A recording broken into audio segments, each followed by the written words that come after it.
What do you say to detractors that are saying that this is actually a xenophobic move, a march against foreign nationals and not actually fighting for education? What do you say to those that have been calling you out on social media? Xenophobic.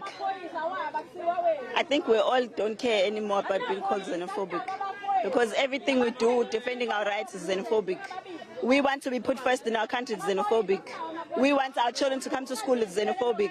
We want our parents to not sit in hospitals and die, it's xenophobic.